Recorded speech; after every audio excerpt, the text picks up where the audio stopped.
Dance through the night in our bones, we can feel it. Aiming for the stars against the sky.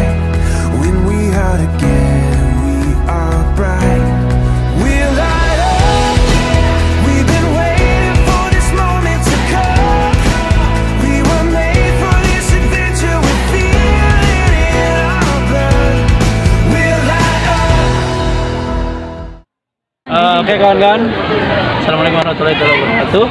Alhamdulillah kita dikasih kesehatan hari ini, sehingga dengan sehat itulah kita bisa ada di tempat yang orang Banten dikenal itu. Ini adalah Menara Banten, ini menaranya, dan ini adalah wisata religi orang-orang Banten. Tidak ada orang Banten yang tidak kenal Banten Lama atau wisata religi Banten. Dan untuk seterusnya nanti untuk keterangan daripada Banten tersebut nanti akan dijelaskan oleh Masjid Agung Banten didirikan pertama kali pada masa pemerintahan Sultan Maulana Hasanuddin dan dilanjutkan oleh putranya Sultan Maulana Yusuf pada tahun 1566 Masehi atau bulan Zulhijjah 966 Hijriah. Salah satu khas dari Masjid Agung Banten adalah adanya menara. Bahkan dulu semua berita Belanda tentang Banten hampir selalu menyebutkan menara tersebut. Hal ini membuktikan menara itu selalu menarik perhatian pengunjung kota Banten masa lampau. Menara masjid tersebut terletak di sebelah timur masjid. Menara ini terbuat dari batu bata dengan ketinggian kurang lebih 30 meter dengan diameter bagian pangkalnya kurang lebih 10 meter. Menara ini dulunya selain sebagai tempat untuk mengumandangkan azan, juga digunakan untuk melihat atau mengawasi perairan laut. Namun, kini menara ini dibuka untuk umum. Siapapun dapat menaikinya. Untuk mencapai ujung menara, Anda harus menapaki 83 buah anak tangga dan melewati lorong yang hanya dapat dilewati oleh satu orang.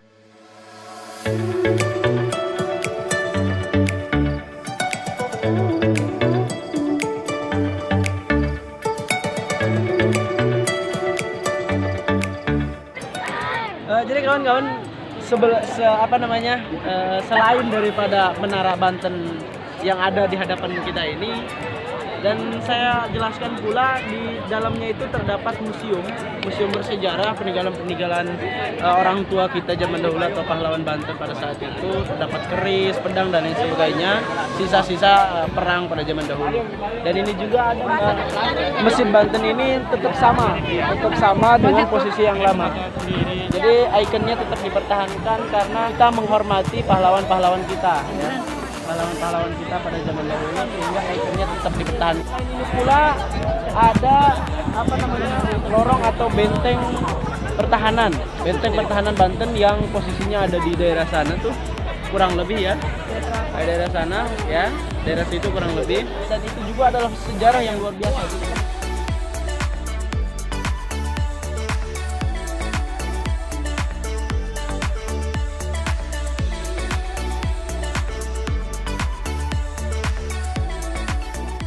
Bangunan benteng ini berdenah persegi panjang dan dikelilingi dengan tembok pertahanan setinggi 3 meter, di mana setiap sudutnya terdapat bastion atau ruang jaga. Pada bagian luar benteng, terdapat parit yang berfungsi untuk mempersulit musuh yang hendak masuk ataupun menyerang. Sedangkan di dalam benteng, dapat ditemukan rumah komandan, gereja, ruang penyimpanan senjata, mesin, kantor administrasi, dan kamar dagang. Sayangnya, ruangan-ruangan di dalam benteng tersebut kini telah hancur dan tinggal pondasinya saja. Hanya bagian-bagian dari benteng ini seperti tembok dan bastion yang masih dapat dinikmati keindahannya.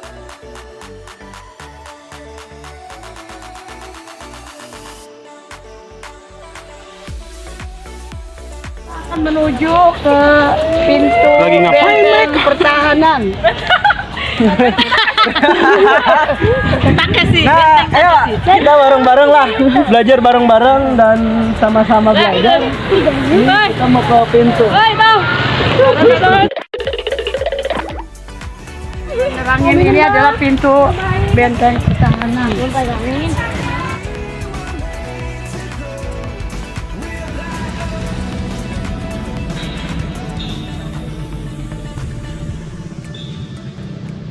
Nah, ini adalah pintu masuk sekaligus pintu keluar juga sama. Ini pintu masuk untuk masuk ke benteng atau ke lorong daripada benteng perperangan pada zaman dulu. Nah, sebetulnya tadi sedikit saya lupa bahwa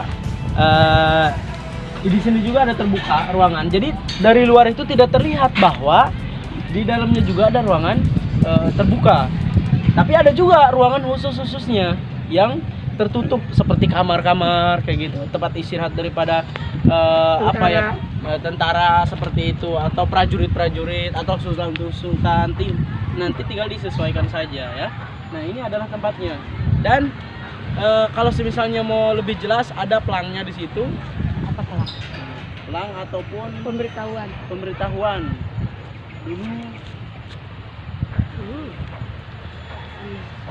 Nah, ini ada beberapa tempat yang kemarin direnovasi sih sebetulnya. Cuman memang sudah rusak tadinya, bukan direnovasi. Tetap ikonnya itu tetap dipertahankan dengan seperti ini, biar tidak ada yang merusak lagi. Nah, ini di pagar kayak gini gunanya untuk biar jamaah ataupun wisata-wisata religi yang hadir ke sini tidak mengganggu atau merusak tempat yang sudah ada pada zaman dulu. Nah, ini dilindungi oleh hukum cagar budaya ini. Makanya walaupun sedikit berserakan tempat-tempat ini, tapi tetap dipertahankan. Tidak ada barang sedikit pun yang dipindahkan, bahkan diambil dan lain sebagainya.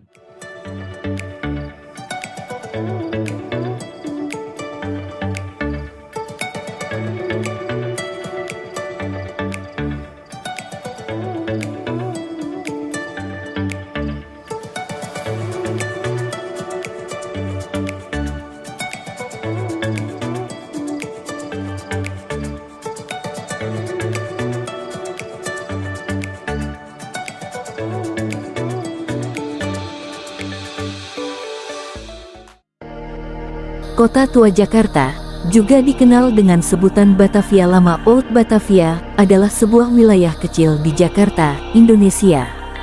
Wilayah khusus ini memiliki luas 1,3 km persegi melintasi Jakarta Utara dan Jakarta Barat, Pinangsia, Taman Sari dan Roa Malaka.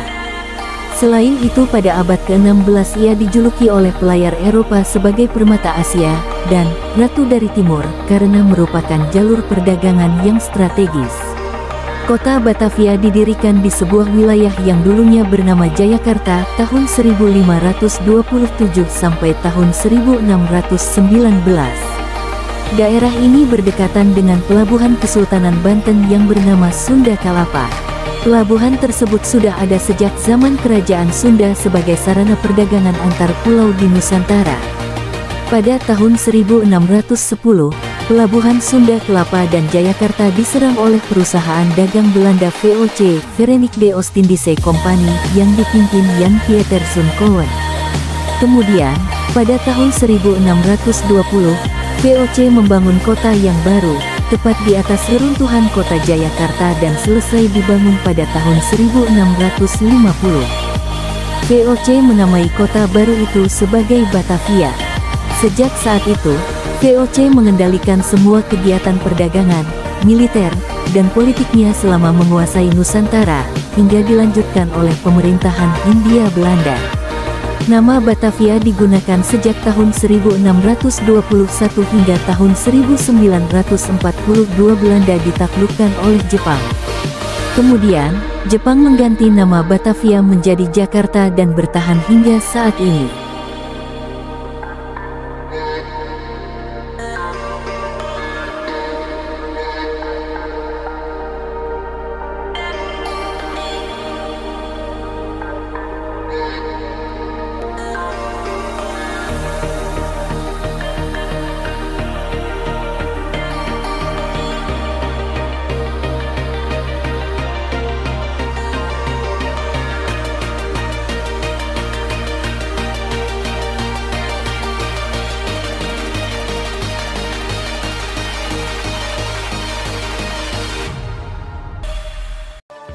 Inilah salah satu museum yang ada di Kota Tua Jakarta. Bangunan Museum Bank Indonesia adalah bekas gedung Bank Indonesia Kota. Jauh sebelum gedung Bank Indonesia Kota didirikan, Di tempat tersebut berdiri gereja umat Protestan. Namun pada 1628, bangunan gereja dibongkar karena digunakan sebagai tempat meriam besar ketika pasukan Sultan Agung Kota.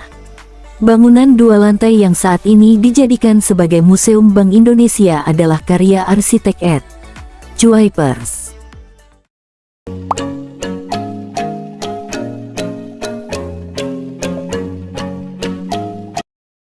Kerak telur adalah makanan asli daerah Jakarta dengan bahan-bahan beras ketan putih, telur ayam atau bebek, ebi yang disangrai kering ditambah bawang merah goreng, lalu diberi bumbu yang dihaluskan berupa kelapa sangrai, cabai merah, kencur, jahe, merica butiran, garam dan gula pasir. Kerak telur dapat ditemukan pada hari biasa. Anda bisa menemukan kerak telur di sekitar Kota Tua, Jakarta Barat. Menurut sejarah, kerak telur sudah ada dari zaman kolonial Belanda. Kerak telur diciptakan oleh masyarakat Betawi secara tak sengaja pada tahun 1970-an. Mari kita review. Jadi gimana Mang Antam? Rasanya coba kita rasain ya. Saya nyoba dulu masalahnya. Beda apa enggak sama yang di luar ya?